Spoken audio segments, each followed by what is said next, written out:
Halo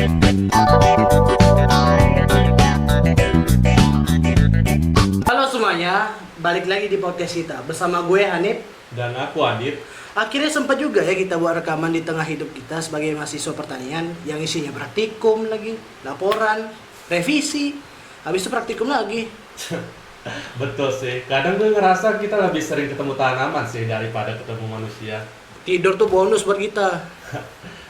Betul banget, apalagi kalau lapar udah numpuk, rasanya pengen fotosintesis aja sih, biar gak capek. Iya juga ya. Nah, di episode ini kita mau ngobrol soal pertanian organik yang sekarang itu makin sering muncul di mana-mana. Iya, sekarang kayak semua makanan versi organiknya sendiri gak sih? Kayak sayur organik, telur organik, beras organik. Tinggal air aja yang belum. Jangan salah, nanti ada air organik premium dijual di botol estetik, terus harganya lebih mahal lagi daripada bensin. Iya lagi. Terus dibelinya bukan buat diminum tuh, difoto dulu. Nah itu, tapi memang sekarang label organik udah jadi lifestyle juga sih. Di supermarket mulai banyak ditemuin, di media sosial juga sering muncul. Orang mulai tertarik sama pola hidup sehat dan lebih perhatian makanan yang mereka konsumsi. Makanya gue juga penasaran nih, pertanian organik nih sebenarnya memang bakal jadi masa depan pertanian atau cuman tren sesaat yang lagi hype?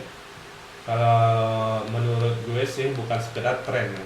Karena kesadaran masyarakat soal kesehatan memang mulai naik.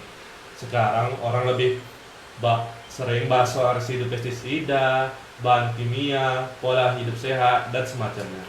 Iya sih. Sekarang orang beli makanan kadang udah mulai lihat dari kandungannya dan cara produksinya.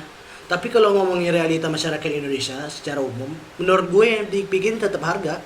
Nah itu juga benar sih. Tapi indeks ekonomi kayaknya itu hal yang lumrah sih. Iya, karena buat sebagian orang yang penting itu sederhana, bisa dimakan, kenyang, dan harganya masuk. Jadi mau seorganik apapun kalau harganya jauh lebih mahal ya orang pikir dua kali juga. Tetapi itu nggak bisa dicalahin sepenuhnya sih.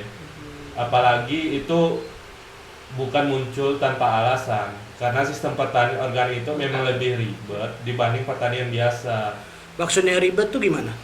Ya petaninya harus lebih teliti. Kalau ada hama misalnya, mereka nggak bisa langsung semprot pestisida terus selesai dong. Oke. Mereka harus cari alternatif yang lebih alami dan prosesnya juga lebih lama. Berarti effort petaninya juga memang lebih besar ya?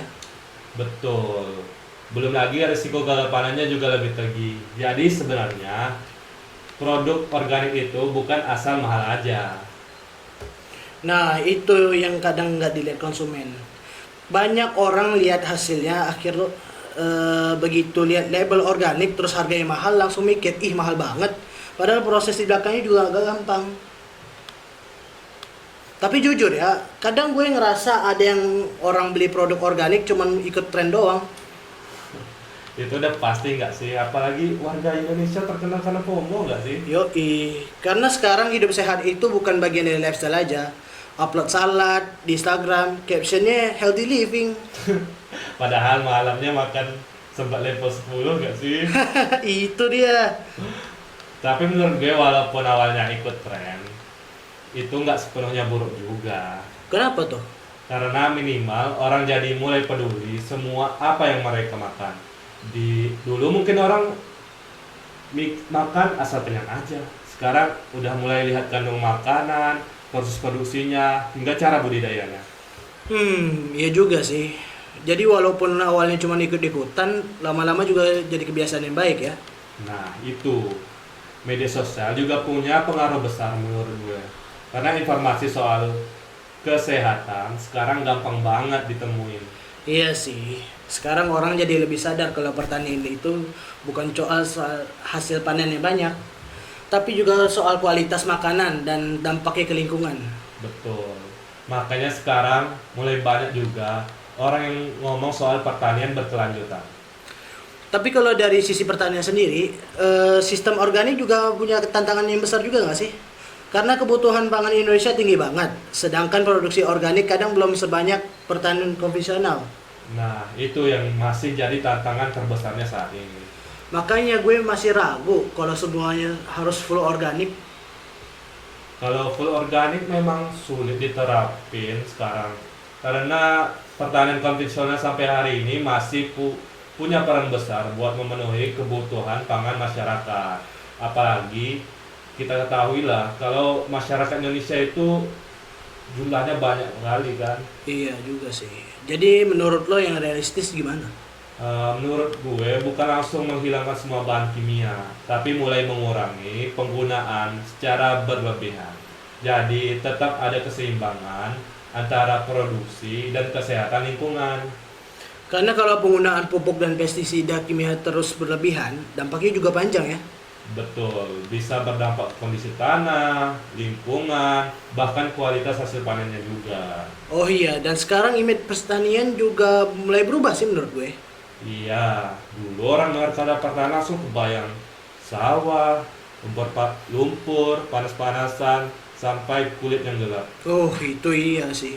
Sekarang makin banyak juga konsep pertanian yang modern kayak hidroponik, urban farming, greenhouse modern. Nah, dan ternyata banyak anak muda yang mulai tertarik juga karena mulai adanya konten-konten di sosmed ini. Iya, dan juga karena pertaniannya mulai kelihatan modern dan kreatif juga ya. Iya sih. Padahal dulu sebenarnya sektor pertanian memang penting banget karena mau teknologi secanggih apapun, orang tetap butuh makan untuk menyambung hidupnya. Betul tuh teman-teman. Jadi kalau ditanya pertanian organik itu tren atau masa depan? Mungkin jawabannya dua-duanya ya. Iya, awalnya bisa jadi tren. Di dalamnya memang ada perubahan masyarakat melihat kesehatan dan lingkungan. Walaupun masih banyak juga tantangan yang harus diterapkan secara luas. Iya, mulai dari harga, produksi, sampai kebiasaan masyarakat. Dan sebagai mahasiswa pertanian, penting juga untuk kita memahami perkembangan seperti ini. Karena kemungkinan besar dunia pertanian ke depan bakal terus berubah juga. Nah, dan siapa tahu nanti justru generasi muda yang bikin pertanian Indonesia jadi lebih modern sekaligus lebih ramah lingkungan. Betul tuh teman-teman. Oke, mungkin cukup sampai sini saja podcast kita kali ini. Terima kasih udah dengerin. Sampai jumpa. Bye.